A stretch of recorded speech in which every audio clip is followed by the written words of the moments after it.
প্রিয় বন্ধুরা, কেমন আছেন? আশা কি ভালো। অধিকাংশ মানুষ অধিকাংশ মানুষ কোরআন হাদিসের অনেক কিছু জানে না, যা জানে খুব সামান্য। আবার এখানেই শেষ নয়, যারা মাদ্রাসায় পড়ে, যারা মাদ্রাসায় লেখাপড়া করে, কোরআন জানে কিন্তু কোরআনের অর্থ জানে না। তো এই ক্ষেত্রে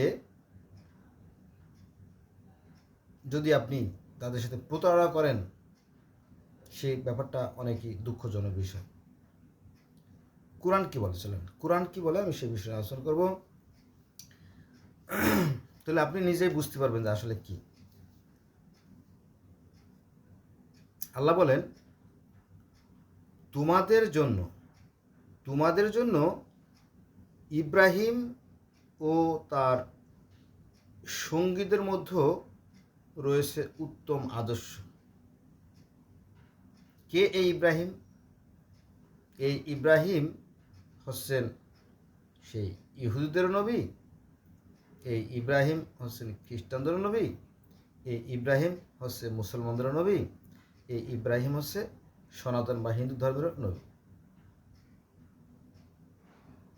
তো সমস্যাটা কোথায়? এই ইব্রাহিমের জন্ম সেই মেসোপটেমিয়ার উর নামক শহরে।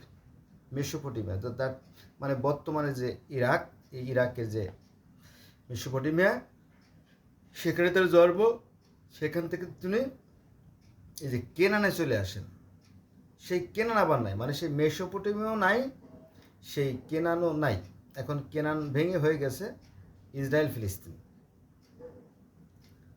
তো এই ইব্রাহিমই সর্বপ্রথম পৃথিবীতে একেশ্বর বা নিরাকার সেই সৃষ্টিকর্তার কথা প্রচার করেন এবং বলেন, দেখুন হে মানুষেরা, এই যে চন্দ্র, সূর্য, গ্রহ, নক্ষত্র, দিন রাত, জোয়ার ভাটা, ঋতু বৈধ, সকাল সন্ধ্যা, বাহুগ্রহ যাই বলো, সব কিছুর মূলে একটা কেন্দ্রীয় শক্তি আছে।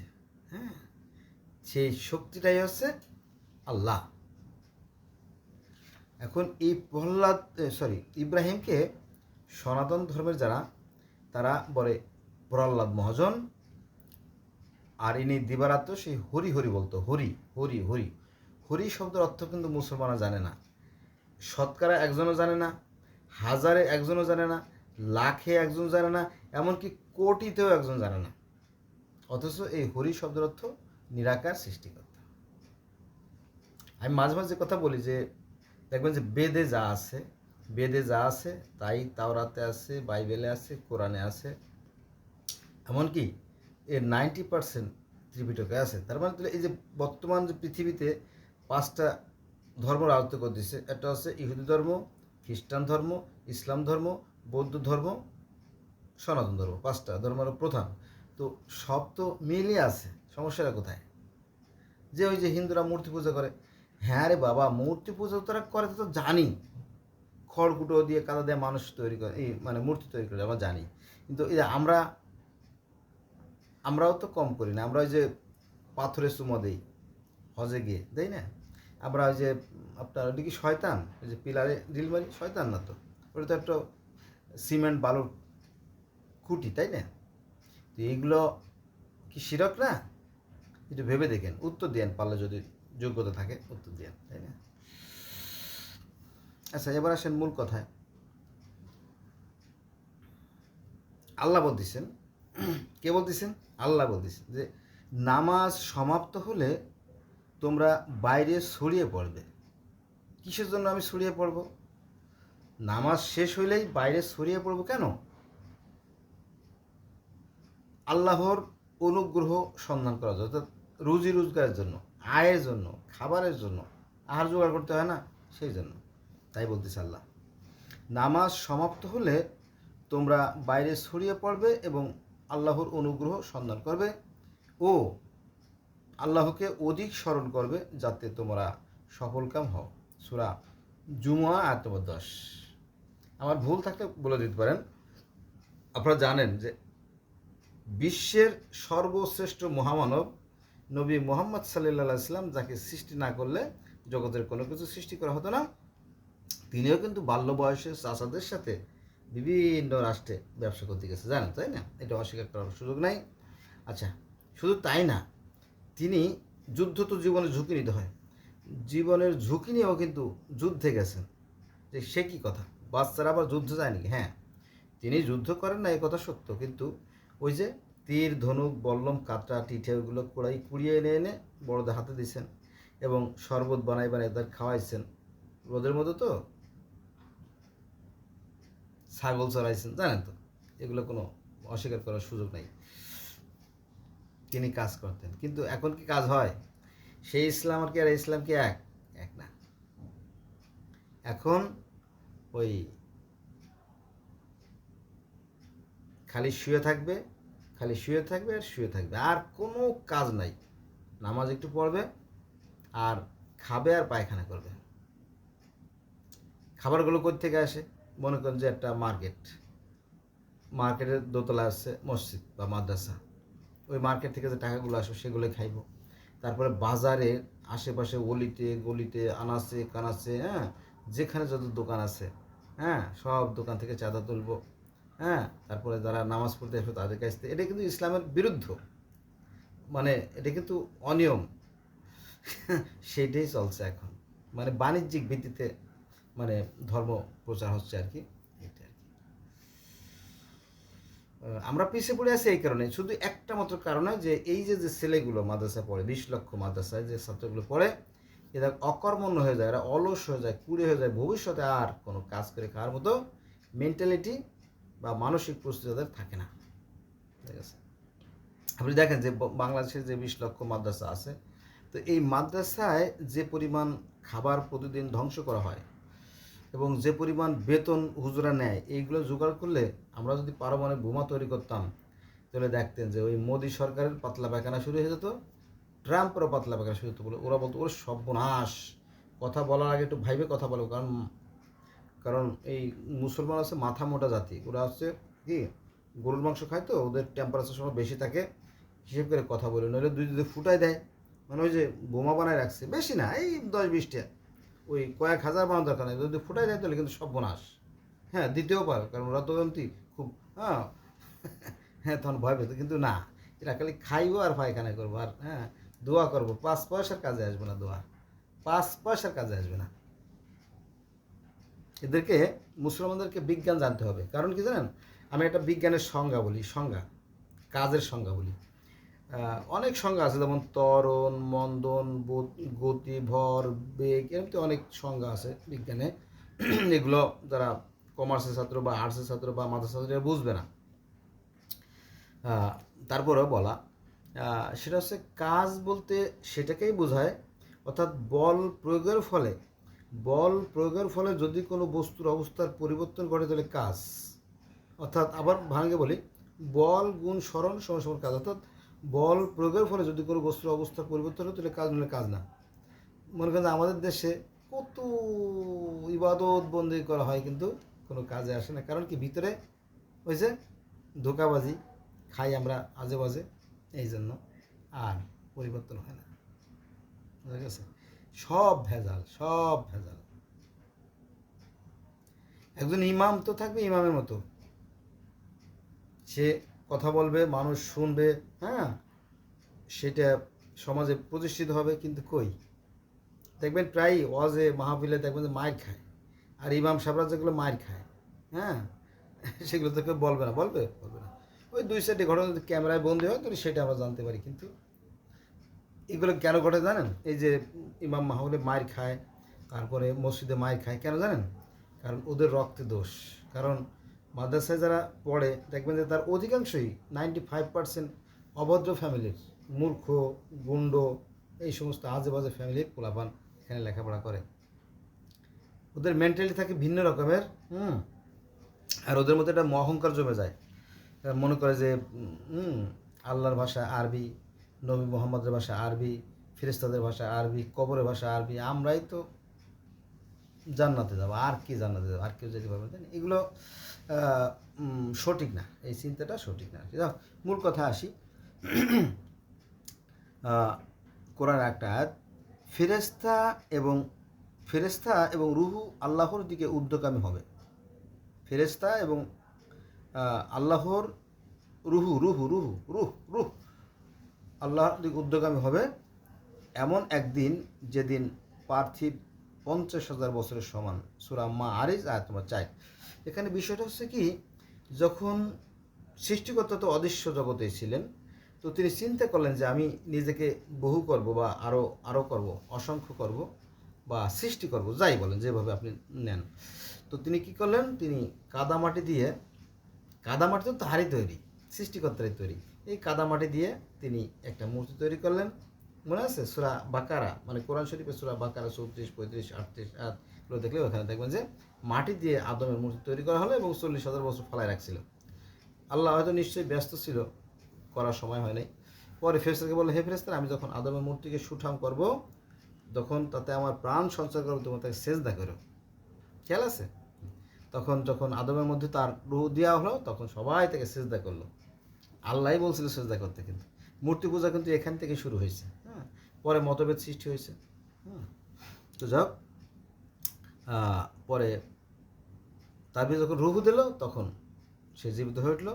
আবার যখন রূহটা বের হয়ে যায়, তখন সে আবার সেই মাটিতেই পরিণত হয়ে যায়। জানেন তো, এই দেহটা, এই যে আমার এই দেহটা একসময় মাটিতে মিশে চলে যাবে, কিন্তু আমি মরবো না, আমি অনন্তকাল থাকবো।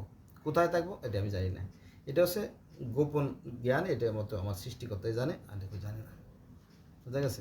একটা জিনিস বলি, আমাদের গ্রাম অঞ্চলে, শহরে তো লাউ গাছ তৈরি করার জায়গা নেই। গ্রামের যে লাউ পেকে যখন শক্ত হয়ে যায়, তখন ওই লাউ গাছের যে একটা লাউ, মনে করেন আমার এই নখটা একটা লাউ, তো এই গলাটা কাটে ওখানে একটু গোবর দিয়ে থুয়ে দেয়। পরে দেখা যায় কিছুদিন পরে পয়সে গইলে ভিতরে পোকা পড়ে যায়, কিলবিল করে পোকা টোকা পড়ে টুড়ে ভিতরে একদম পশুগুলো একাকার হয়ে একসময় কয়েট অ্যান্ড পিসফুল পানি হয়ে যায়, ঠান্ডা পানি হয়ে যায়, আর কোনো পোকাও থাকে না। ওই যে খাদ্য কণাগুলো পোকারা খাইয়ে ওটাকে ভ্যানিশ করে দিয়ে চলে যায়। তারপরে ওর তলানিতে, অর্থাৎ এই পচা পানির ভিতরে, ওই যে লাউ, কুমড়া, ধুন্দুল, আনাজ, যাই বলেন, সিম, সবার সুন্দর চকচকে ঝিকঝিকে তেলে এক প্রকার বীজ থেকে যায়, যে বীজগুলো পরবর্তী বছরের জন্য আবার নতুন করে গাছের সৃষ্টি হয়। ঠিক আছে?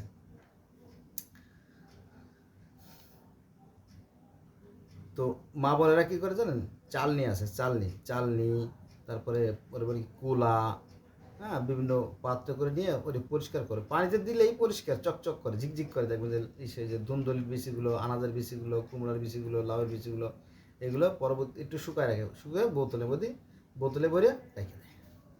প্রত্যেকটা ফ্যামিলিতে এগুলো করে।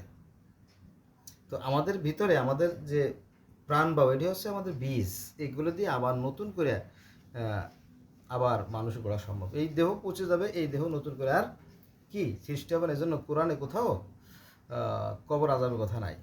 কোরআনে যা আছে ঠিকই আছে, কিন্তু এদের ভুল ব্যাখ্যা করে কারা? এই ধর্ম ব্যবসায়ীরা। এরা কঠিন রকমের ধরা খেয়ে যাবে, সে ব্যাপারে বিন্দুমাত্র সন্দেহ নাই। কারণ অধিকাংশই আন্দাজের পর ব্যাখ্যা বিশ্লেষণ করে আর কি। আচ্ছা, এবার আসেন আর একটা বাক্যে, তিনি অদৃশ্যের পরিজ্ঞাতা, তিনি তার অদৃশ্যের জ্ঞান কারো নিকট প্রকাশ করেন না। সূরা জিন আয়াত নম্বর 26। সৃষ্টিকর্তা জানেন গোটা পৃথিবীতে কোথায় গাছের পাতা পড়তেছে, কোথায় বালুকণা নড়তেছে, সব তিনি জানেন, সে ব্যাপারে কোনো সন্দেহ নাই, এটা আমরাও স্বীকার করি।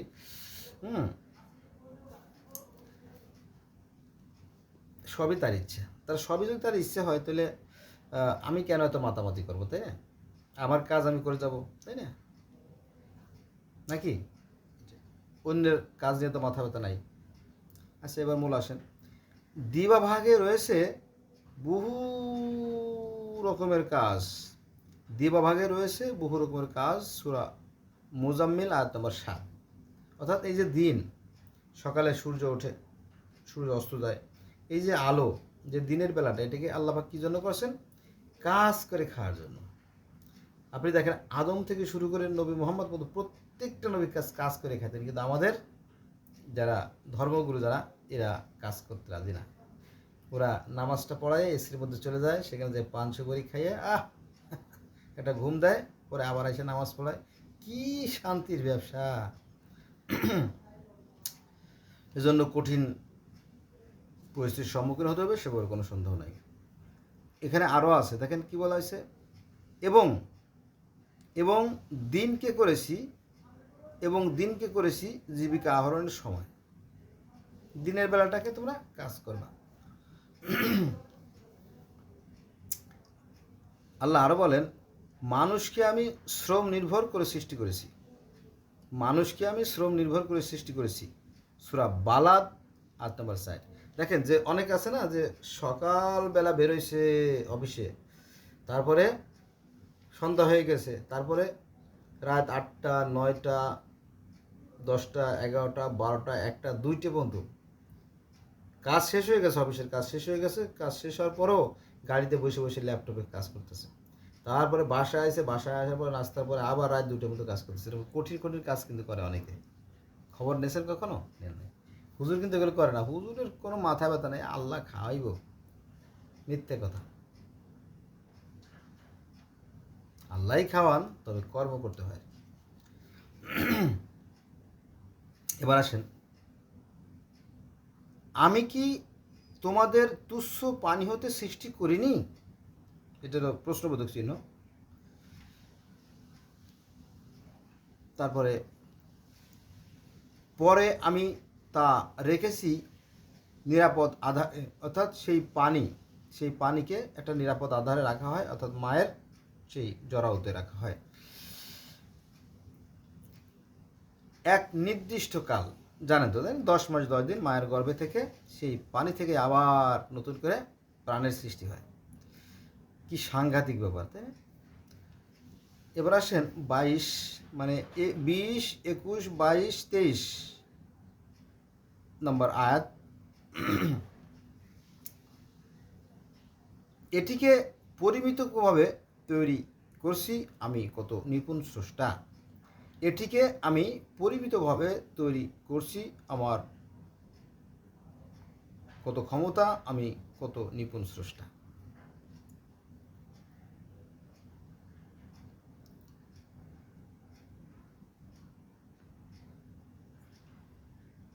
এটা আছে আপনার পবিত্র কোরআন শরীফের সূরা মুরসালাত আয়াত নম্বর 20, 21, 22, 23। এই সৃষ্টির সম্পর্কে সৃষ্টিকর্তা গভীরভাবে চিন্তা করতে বলছেন। তো এই সমস্ত নিয়ে যারা কাজ করে, এই যে মনে করেন যে এই পানি, তারপরে সৃষ্টি কিভাবে হয়, এগুলো নিয়ে কারা কাজ করে? ডাক্তাররা। যারা এই সমস্ত নিয়ে লেখাপড়া করে তারা ডাক্তার হয়ে যায়। আর ডাক্তারের কত সম্মান জানেন তো, তাই না? কিন্তু হুজুর এগুলো সম্বন্ধে কিছুই জানে না। উনি শুধু মুখস্থ করেন আর মানুষের শোনান, এই পর্যন্ত শেষ। এটা যে প্র্যাকটিক্যাল, সেটা করে কারা? ডাক্তাররা, ইঞ্জিনিয়াররা, প্রফেসররা, তারা করে এগুলো।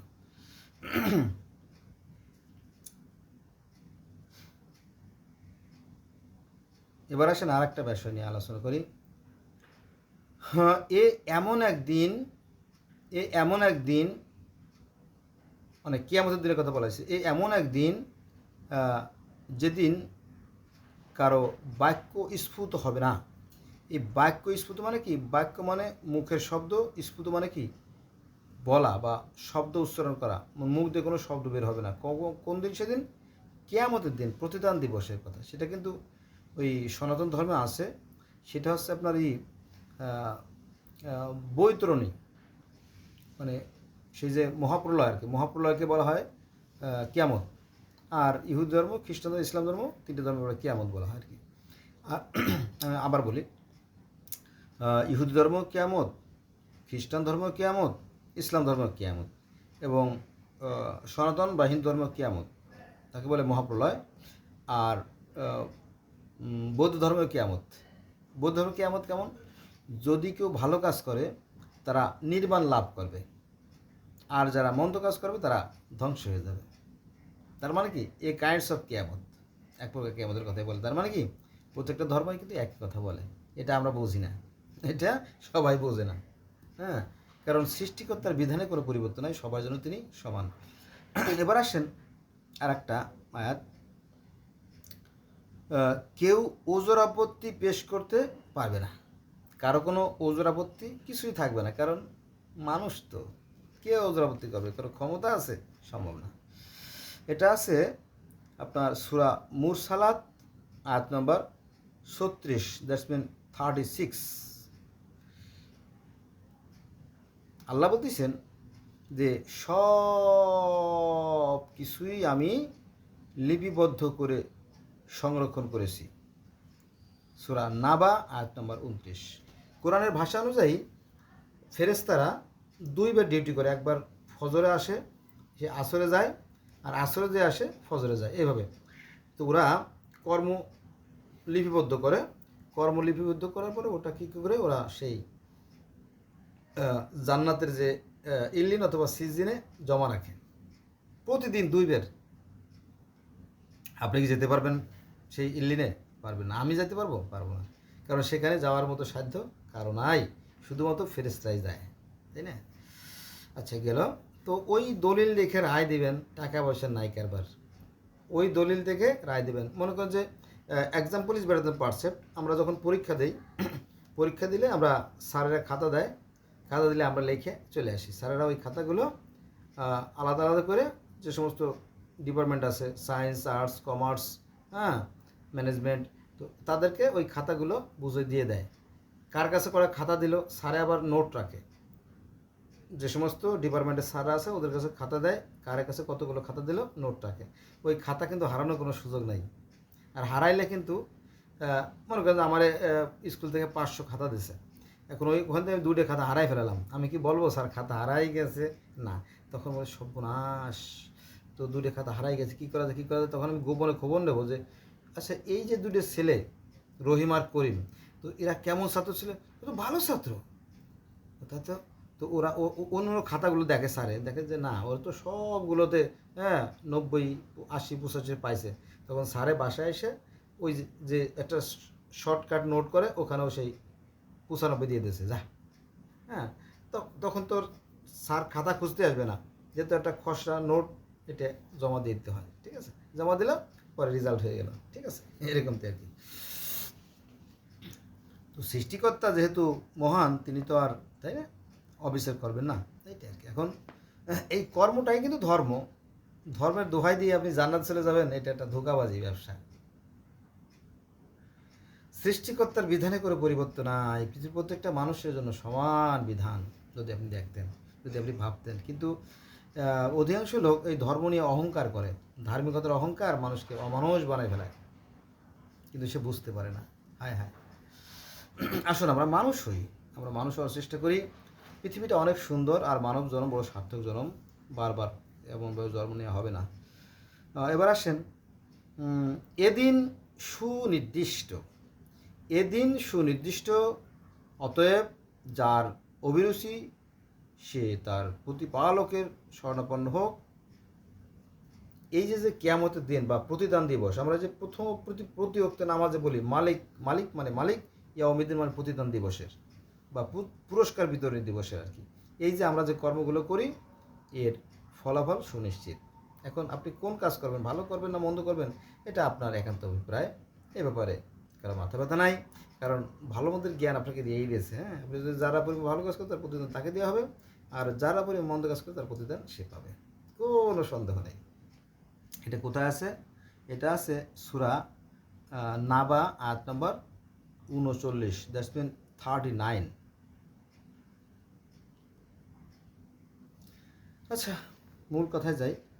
আল্লাহ বলেন, শপথ শপথ সজরে রুহু কবজকারীর, এবং শপথ মৃদুভাবে রুহু কবজকারীর। এটা আছে সূরা নাজিয়াত, সূরা নাজিয়াত আয়াত নাম্বার 1 এবং 2। মানে এই যে মানুষের দেহ, অনেক সময় দেখবে যে এই যে থানা থেকে যখন নিয়ে আসে, পুলিশ আছে না, পুলিশে যখন চোর ডাকাত গুন্ড বদমাইশ বাটপাট চিটার ভণ্ড প্রতারক যাদেরকে ধরে, কীভাবে ধরে? ধৈর্য কলার ধৈর্য বা মাজার পিছনে ধৈর্য টানা হ্যাঁচড়া করিয়া তারপরে হ্যান্ডকাপ লাগাইয়ে পিছনে অথবা ডান্ডা বেড়ি লাগাইয়া ধরে নিয়ে যায় না, নিয়ে যায়। কিন্তু যখন কোনো নেতা কোথাও বের হয় তখন কী করে? তার পিছে পিছে থাকে পুলিশরা, তাই না? গার্ড দেয়, সম্মান করে, তাই না? তাহলে সম্মান কিন্তু দুই রকমের হয়ে গেল। ঠিক এরকমটি যারা পাপী, যারা পাপ করবে, অন্যায়কারী, তাদেরকে সজোরে তার রুহুগুলো টেনে ছিঁড়ে নেওয়া হবে। আর যারা ভালো আত্মা, যারা সৎকর্মশীল, তাদের আত্মাকে কি অত্যন্ত সম্মানের সহিত আদরের সহিত নেওয়া হবে। খুবই সহজ বিষয় আর কি, এটা বোঝা উচিত। এখন আপনি কি কর্ম করবেন সেটা আপনার একান্ত অভিপ্রায়। ভালো মন্দের জ্ঞান কিন্তু প্রত্যেকে দিয়ে দিয়েছে। এটা পিঁপড়ে, মশা, মাছি, উল্লা ডেলা, সবার, পাখি, গরু, ছাগল, হাঁস, মুরগি, মানুষ, মাছ, সবারই কিন্তু ভালো মন্দের জ্ঞান দেওয়া আছে। আচ্ছা, এবার আসেন মুসার বৃত্তান্ত। মুসার বৃত্তান্ত তোমার নিকট পৌঁছেছে কি? মুসা নবীর কাহিনী কি তুমি জানো?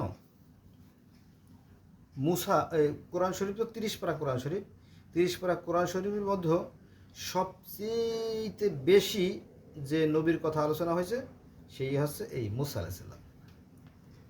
আর যদি আপনি মুসা আলাইহিস সালাম এবং শ্রীকৃষ্ণের জীবনী যদি আপনি পড়েন তাহলে দেখবেন যে খুব একটা পার্থক্য নাই। আমার মনে হয় যে একই ব্যক্তি। যাও, মুসার বৃত্তান্ত তোমার নিকট পৌঁছেছে কি? প্রশ্নবোধক চিহ্ন।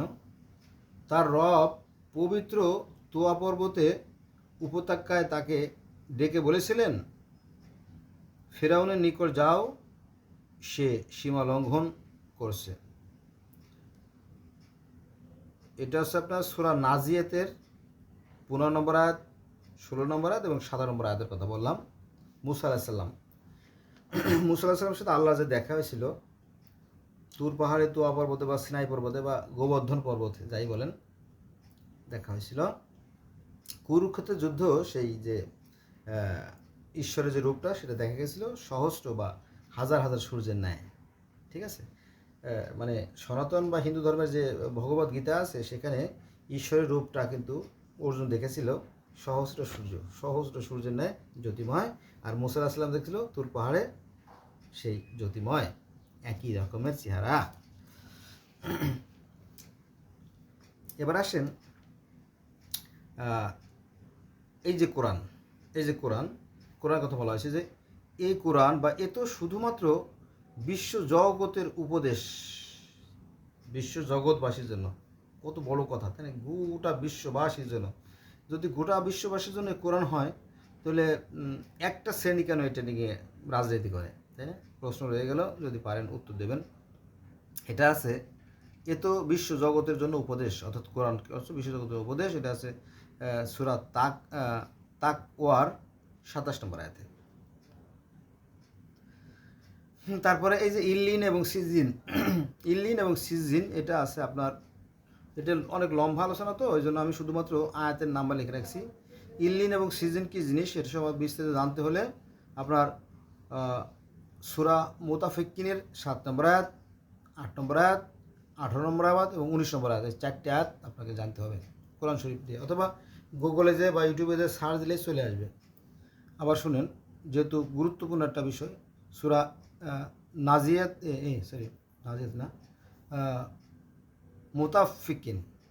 মুতাফিকিন, এটা হচ্ছে আপনার 7 নম্বর, 8 নম্বর, 18 নম্বর, 19 নম্বর 4টে আয়াত পড়লে আপনি জানতে পারবেন ইল্লিন এবং সিজিন কি। ইল্লিন আর সিজিন হচ্ছে মানুষের যে কর্মফল, সেটা রাখার একটা গোডাউন, স্টোর, কর্মফলের একটা ভান্ডার, এটা আর কি। এটা কিন্তু গোটা পৃথিবীর মানুষের জন্য সমানভাবে প্রযোজ্য আর কি। আল্লাহ আরও বলেন, হে মানুষ, তুমি তোমার রবের নিকট পৌঁছানো পর্যন্ত যে কাজ করে থাকো তা দেখতে পাবে। মানুষ যে কর্মগুলো করবে তা তাকে দেখানো হবে। এটা আছে সূরা ইনশিকাক আয়াত নম্বর 6।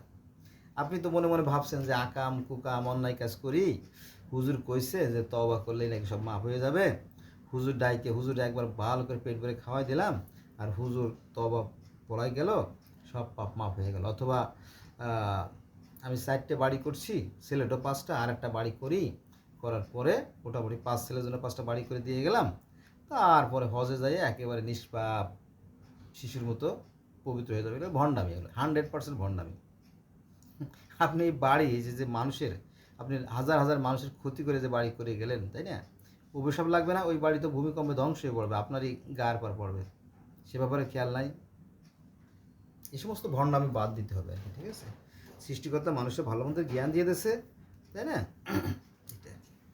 আপনি মানুষের ক্ষতি করবেন, এটা তো আল্লাহ কখনো ক্ষমা করবে না, তাই না? আপনি কীভাবে মনে মনে ভাবলেন যে আপনি হজে যাবেন আর নিষ্পাপ হয়ে আসবেন? এটা ভণ্ডামি না? ভণ্ডামি। বরং অনেক লোক আছে যারা হজে আরও বেশি খারাপ হয়, হজে যাওয়ার পরে বেশি খারাপ হয়, কারণ তার মধ্যে একটা অহংকার জমে যায়। আমি তো একেবারে নিষ্পাপ হয়ে গেছি, আমি তো জান্নাতে যাবই যাব। এই পাড়ার ভিতরে আমি একা যাব, এই পাড়া মানে আমার যে পাড়া আছে, পাড়ায় মনে করেন যে 20টে বাড়ি আছে, এর মধ্যে আমি হজ করে আইছি, তাহলে তো আমি তো জান্নাত চলে যাব, তাই না? হুজুরের ভাষ্য মতো। কিন্তু না, এই যে আকামগুলো করছেন, এই আকামের তো আর কোনো হবে না। আকাম বোঝে নাই, অকাম, ব্যাড ওয়ার্ক, খারাপ কাজ, মন্দ কাজ যেটা করছেন, এটার তো প্রায়শ্চিত্ত ভোগ করতে হবে কোরআনের কথা অনুযায়ী, তাই না? কারণ যারা পরিমাণ আল্লাহ ছাড় দেবেন না। অতএব আসুন আমরা ভালো কর্ম করি, কর্মই ধর্ম, ধর্মের দোহাই দিয়ে জান্নাত পাওয়া যাবে না। এটা কোরআনের কথা, কিন্তু মাইন্ড করবেন না, আমার কথা না। এবার আসেন অন্য একটা আয়াতে, নিশ্চয়ই এ তো আছে পূর্ববর্তী গ্রন্থে। এই যে কোরআনে যা আছে, নিশ্চয়ই এ তো আছে পূর্ববর্তী গ্রন্থে। কোন গ্রন্থে? ইব্রাহিমের গ্রন্থে এবং মুসার গ্রন্থে। বুঝা পারছে না? এই যে কোরআনে যা আছে, এই পূর্ববর্তী গ্রন্থে আছে, এরকম তো অনেক আয়াত আছে কোরআনে, এখানেও আছে যে নিশ্চয়ই এ তো আছে পূর্ববর্তী গ্রন্থে, ইব্রাহিমের গ্রন্থে, মুসার গ্রন্থে। এটা আছে সূরা আলা আয়াত নম্বর 19। বুঝছেন? অতএব তুমি উপদেশ দাও, কোরআনে যা আছে ইব্রাহিমের গ্রন্থ এবং মুসার গ্রন্থে তাই আছে, অতএব তুমি উপদেশ দাও। তার মানে তিনি নিশ্চিত হলেন, তাই না? হ্যাঁ, আমরা আর একটা আয়াতে চলে যাব।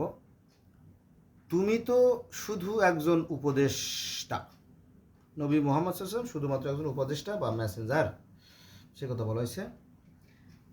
তুমি ওদের কর্ম বিধায়ক নও, কর্মের বিধানটা তুমি নও, এবং ওদের হেদায়েতের দায়িত্ব তোমার নয়, তুমি শুধুমাত্র ওদেরকে বলে যাও। এটা আছে সূরা গাশিয়া আয়াত নাম্বার 22-23।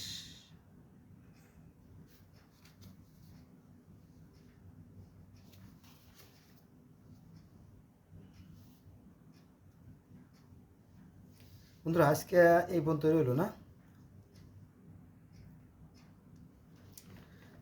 দেখেন যে এই কোরআনের আয়াতগুলো নিয়ে কীভাবে ধোঁকা দেওয়া হয়। দেখেন কোরআন কি বলে আর আমাদের আলেমরা কি বলে।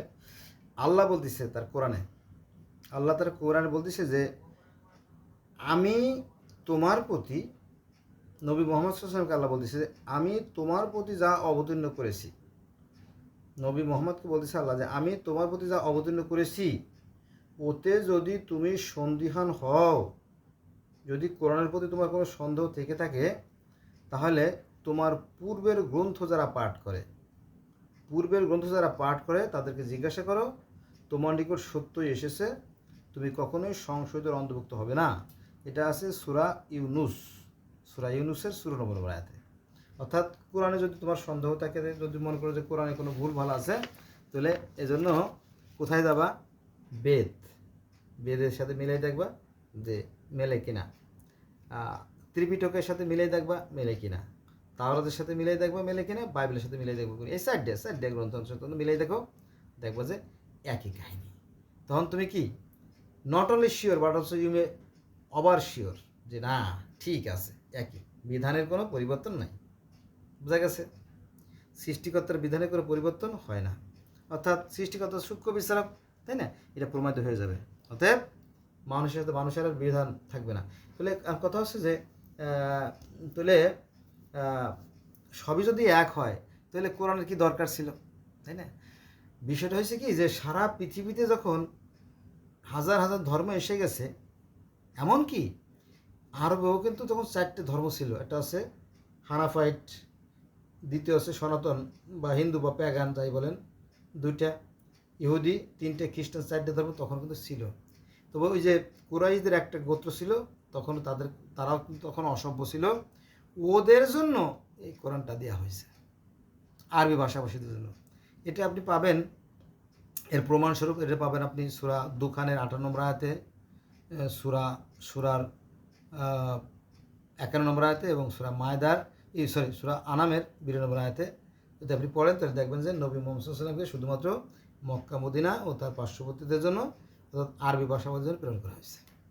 কারণ কি, ওরা ছিল অসভ্য জাতি, অন্যান্য জাতিগুলো অনেক উন্নত হয়ে গেছে তত সময়, কিন্তু এরা পিছিয়ে পড়া ছিল, তাদের জন্য এই কোরআন।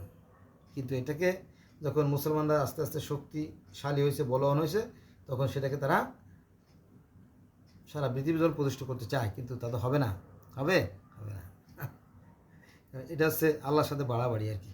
তো বন্ধুরা, আজকে এমন এলো, আর ভুল ত্রুটি হলে ক্ষমা করবেন, কারণ টু আর ইজ ম্যান, ভুল করা মানুষের স্বভাব, মানুষ মতো ভুল হয়। আর আমি তো কথা বলে যাচ্ছি, আন্দাজের পর ভুল হইতেই পারে। আজকে এমন, আল্লাহ হাফেজ।